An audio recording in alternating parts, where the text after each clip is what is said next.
Hello and welcome to a Tuesday live right here on the early line on SportsGrid and all across the SportsGrid network. That includes sportsgrid.com/watch, where you can find your favorite destination to consume everything all across the grid. He is Donnie Rightside. I am Ben Stevens. We are together here on this Tuesday, bright and early on the early line up until 11 a.m. Eastern time. 3 hours to get you set for a monumental Tuesday night around the country in college basketball. Multiple top 25 tilts that we will break down as we look back on an evening of college hoops to kick off the final 4 weeks before Selection Sunday. We're at the NBA All-Star break, a couple of more days off to reset where the league stands, the playoff push around the association with under 30 games left for every team in the NBA, and plenty to get to in the National Football League. Today, beginning a 2-week window where the franchise tags around the NFL will be front and center. DRS,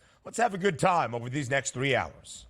Oh, we will. It feels like a sprint too, right, Ben? You take a look at the last week here of February into March we go. And as we already said ad nauseum over the past couple of days, we are waiting for the sun to stay out longer, the basketball games to improve, and also the boys of summer to start to make an appearance in the month of March as we open Major League Baseball season. It's a good time here, and we got you covered for sure.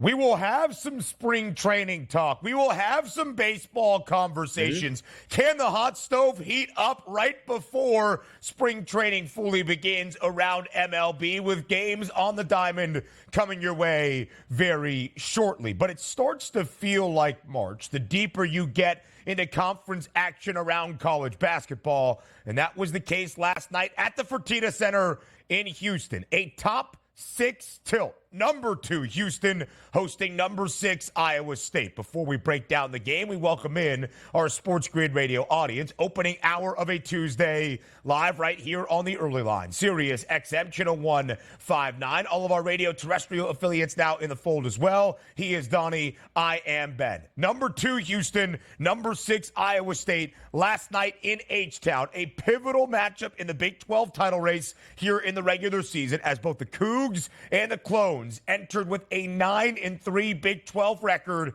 Houston is now 10-3. Iowa State is 9-4. But the Cyclones do cover. Sometime the hook giveth, and sometimes it taketh. You make your free throws and you don't foul. That's what TJ Otzelberger decided to do in the final 25 seconds as Houston wins by 8, 73-65. Iowa State covers as an 8.5-point dog.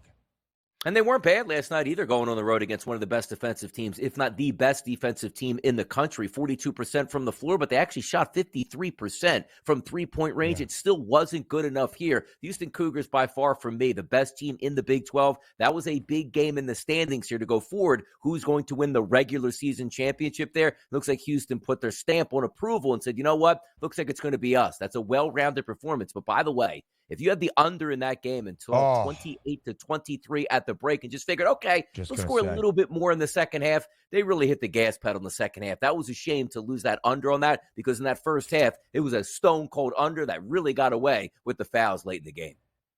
And that was the story of the line at the very least. When Donnie and I were breaking down this game yesterday, 127 and a hook for the most efficient defense in college basketball. Houston, third most efficient on the other side in Iowa State, steamed all the way up to 133.5 by tip, and that total does go over. Plenty more reaction coming around college basketball as we dive even deeper. An ACC and in-state showdown in the Commonwealth last night between Virginia Tech and Virginia. The Cavaliers on the road in Blacksburg, and welcome to the castle. A 34-point victory for the Hokies at home, 75-41, their largest margin of victory over their in-state foes in UVA in more than a decade and a half. Virginia Tech covered as a 3.5-point home favorite. Yeah, we saw that line yesterday and said, boy, this one doesn't seem all that right. And how many times have we seen a team going up against a ranked opponent at home, unranked, and certainly the favorite? You sort of play that favorite side, and boy, oh boy, maybe a 3 or 4 point victory would have been enough, but 75-41. And also, this is what the APB that we put out for late in the season. That's why everybody cheers against the Virginia Cavaliers, hoping they either miss the tournament or get knocked out early because the style they play. Sure, they would love to win 48-47, but it's nice to see Virginia Tech will all I asked for yesterday, Ben, just be efficient from the three-point line and be average. They were, and they pounded the Cavs last night.